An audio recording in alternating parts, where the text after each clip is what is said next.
So we're here at Glasgow, which is in Stowe, Pennsylvania, at the Colebrookdale Railroad's restoration and storage facility, and in the new building that was built specifically for steam engine number 18, which is right here in all of her glory, or in some of her glory, perhaps is probably the better way to say it. So 18 is essentially in the same configuration that it was on the day that we brought it here. Which is to say it's safely secured within a specially built building, awaiting a great amount of work that needs to happen in order to bring it back to life. There's a lot involved in putting it back together. Cutting it apart was no picnic either. We spent 3.5 days cutting it apart. Steve Butler did a phenomenal job. You can see that the locomotive is essentially still in the form that it was in when it was separated, when the boiler and the smoke box and the firebox and the cab were lifted off in one unit, and the chassis, which includes the wheels, the running gear, and the cylinders, were in a different unit. The tender has been reunited with the engine, and so it looks ostensibly like a steam engine. However, it is not much more than a really, really cool push toy at the moment, because it is in no form to actually be able to run down the track. You can see, for instance, that the cylinder heads are still off the locomotive. Now, we did this so that we could bring the engine here to the storage facility from the place where it was unloaded, a trip of several miles. We took the cylinder heads off so that we could lubricate inside.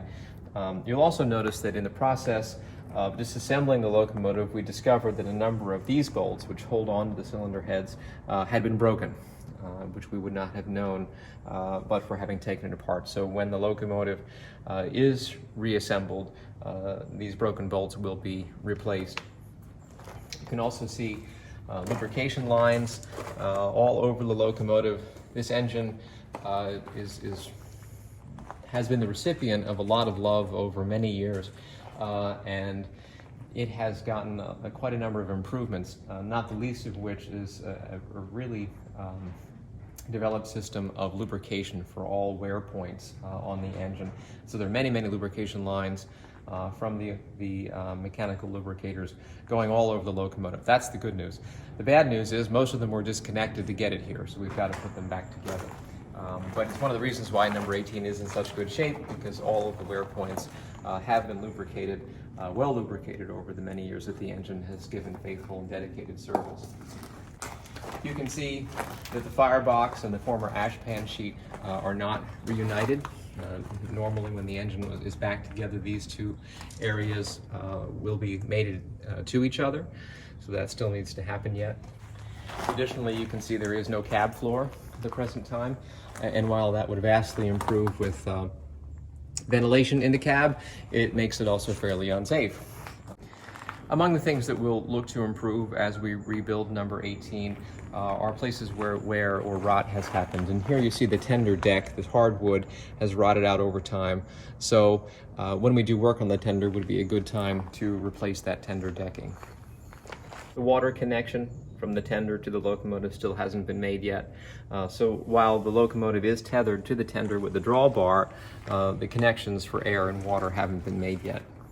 One of the really cool features about this locomotive that was added over time is the fact that not only can you take water from the hatch at the top of the tender, which is the traditional means of filling water, but you could also take it from a fire hose.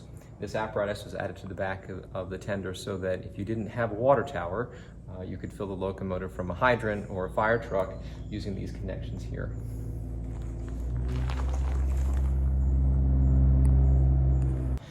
There are some improvements that we'll be looking to make. We need to do some work on the bearings. We've got some work to do on the tender. And of course, the locomotive will be given a brand new paint job and given the loving aesthetic treatment once it's mechanically back together. A lot of people will be trained to run a steam engine. Maintaining it's a horse of a whole nother color. It's a labor of love for the people who do work on them. I think everybody who has worked on steam engines will say good things, but it is a lot of work.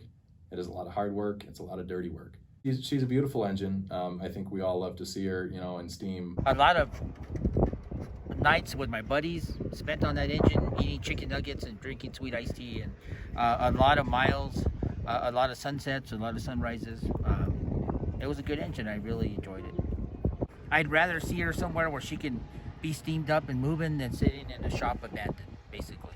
Yeah, it'd be a great locomotive, fit in with their train set beautifully, and it's going to be a great addition to their railroad. Everywhere it goes, it's a fresh start. It gets a new lease on life with every new owner. That engine doesn't represent, you know, one guy's design from 100 years ago that happens to have survived. It's all the people who've spent their time and effort to make it, you know, still a functioning, running, living, and breathing engine. So that says a lot. The fact that it's made it this far and that it's going hopefully to a good home is very nice to see.